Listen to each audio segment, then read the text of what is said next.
Dear students, आज हम लोग देखेंगे गंगा नदी पर अनुच्छेद। यह जो है सो 7 मार्च का पूछता है।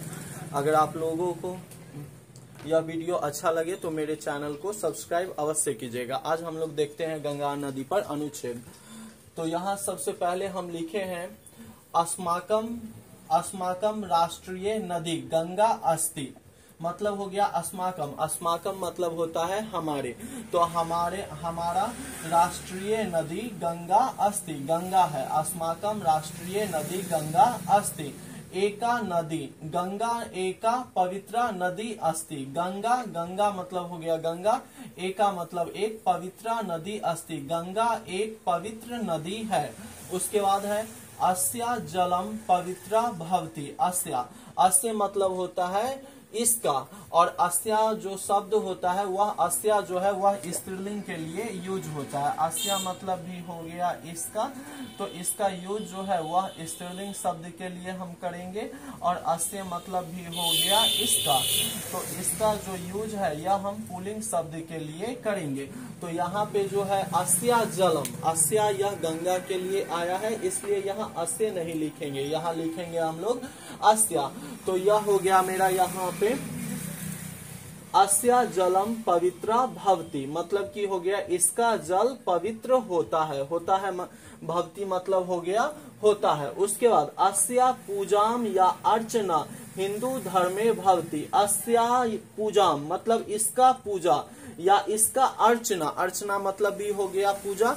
तो अस्या पूजाम अर्चना हिंदू धर्म में भवति, इसका अर्चना या पूजा हिंदू धर्म में, धर्म में है तो धर्म में भवति। भवति मतलब होता है गंगा हिमालयात निःसरति या प्रवाहति, मतलब हो गया गंगा हिमालय से निकलती है। और यह अनुवाद भी तुम लोगों को बताए हुए हैं। उसके बाद यहाँ पे कहता है इयम एका देवा नदी अस्ति। इयम मतलब क्या होता है, बोलो तुम लोग। यह मतलब यह, हम पिछले क्लास में बताए हुए थे तुम लोगों को। आयम मतलब होता है यह, इसका प्रयोग हम लोग पुल्लिंग के लिए करेंगे। इयम मतलब भी होता है यह, इसका यूज हम लोग स्त्रीलिंग के लिए करेंगे। और इदम मतलब भी होता है यह, तो इसका हम लोग यूज किसके लिए करते हैं, नपुंसक के लिए। तो वही यहाँ पे हम लोग लिखे हैं क्या चीज, इयम एका देवा नदी अस्ति।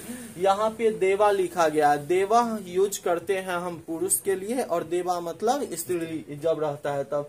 तो इयम एका देवा नदी अस्ति, यह एक देव नदी है, यह एक देव नदी है। उसके बाद इयम नदी पाटलिपुत्रम जनपदे अपि अस्ति। इयम नदी, यह नदी पाटलिपुत्रम मतलब पाटलिपुत्र में, जनपदे अपि अस्ति मतलब पाटलिपुत्र मतलब पटना जिले में भी है। अपि मतलब होता है भी, जनपदे मतलब कि जिला में, जिला को लिखते हैं जनपद, जिला को लिखेंगे क्या चीज, जनपद। जैसे बालक में या बालक के या बालक पर तो क्या लिखते हैं वहाँ, बाल के, उसी प्रकार यहाँ क्या हो गया जनपदे। इयम नदी पाटलिपुत्रम जनपदे अपि अस्ति, तो इसका हम हिंदी भी लिखे हुए हैं, यह नदी पटना जिला में भी है। उसके बाद गंगा नदी पुण्य प्रदायिनी नदी वर्तते, मतलब गंगा नदी पुण्य देने वाली नदी है। अस्या जलम मतलब इसका जल, अस्या यूज करते हैं हम इसका पुल्लिंग के लिए और अस्या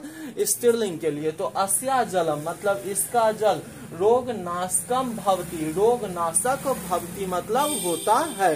भू मतलब क्या होता है, होना, तो भवति भवता भवंती, भू शब्द लट लकार में यही ना होता है, भवति भवता भवंती। तो अस्या जलम रोग नाशकम भवति मतलब इसका जल रोग नाशक होता है। समझ गई तुम लोग, कोई दिक्कत नहीं है।